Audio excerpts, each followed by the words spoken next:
Саламатсыздар. Бүгүнкү темабыз Арыстанбек Буйлаш уулу. Грамматикалык тема тилек ыңгай, желательное наклонение.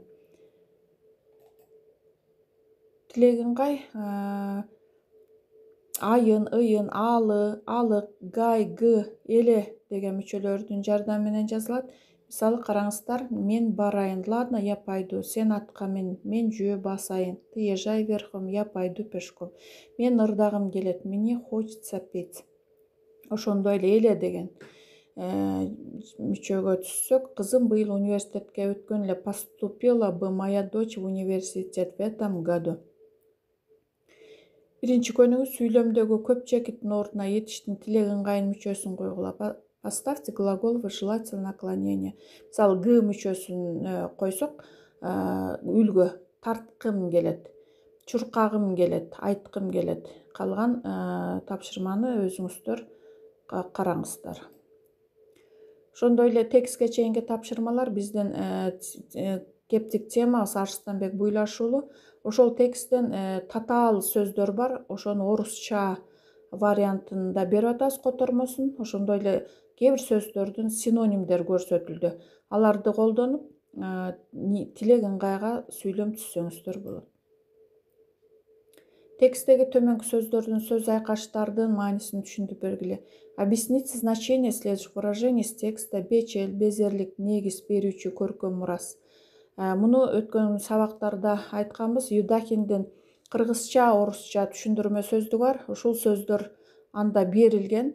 Ушул сөздүктү колдонуп маанисин түшүнүңүздөр. Андан кийин текстке өтөлү. Арыстанбек Буйлаш уулу. Арыстанбек Буйлаш уулу бир катар булактарда 1824-жылы туулган деп жүрөт.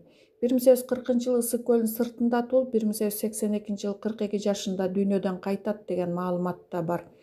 Арыстанбек акын окуяларды, кырдаалдарды, тарыхтын жүрүшүн таамай талдап, аларга так баасын берген. Андыктан анын замандаштары көз ачык олуя дешкен.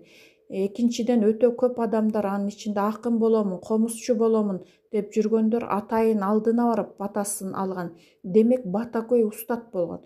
Үчүнчүдөн, ал чебер комузчу өз күүлөрүн жараткан жана аларды кыябына келтирип аткарган таланттуу өнөрпоз болгон.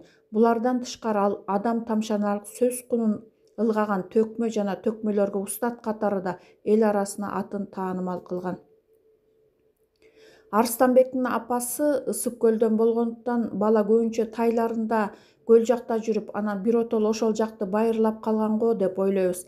Ал 16-га келип калганда атасы Буйлашты Кокон хандыгынан Анжандагы ордосуна сурак берүү үчүн ал жердин беги атактуу Алымбек татканын алдына алдырылат. Арыстанбек Анжан тараптагы кыргыз айылдарына барып өнөрүн көрсөтүп жүрөт.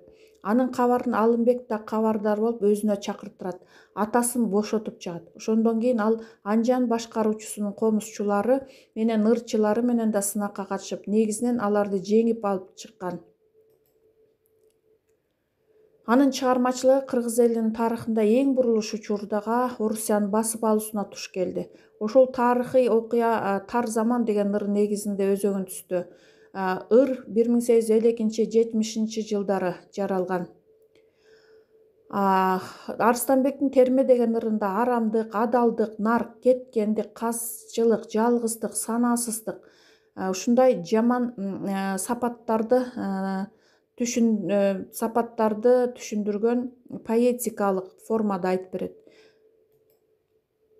Арыстанбек өзүнүн калеминен, өзүнүн колунан жаралган күүсү 500-ге жетет. Аныкы өзүнүн төл күүлөрү бул 250 деп айтылып келет. Бирок бизге жеткени 18 күү гана жеткен экен. Анын Кожо Жаш, Беш казак, Төштүк, Берди Кожо, Жалгызым аттуу кенжепосторду, Көкөтөйдүн ашын айткан. Бирок алар жазылып калган эмес. Арыстанбектин Арман күүсү, Кербес, Кет букасы, Ат чубатар ботою сыяктуу заркар күүлөрү жетти. Ал комузда Ормондун улуу Сейилканды, Түштүктүк Сарт ырчыны, Таластык Чоңдуну, Казак ырчысы Каңтарбайды, Сүйүнбайды жеңгени айтылат. Текст окуп бүткөндөн кийин тексттен кийинки тапшырмалар берилди. Суроолорго жооп бергиле.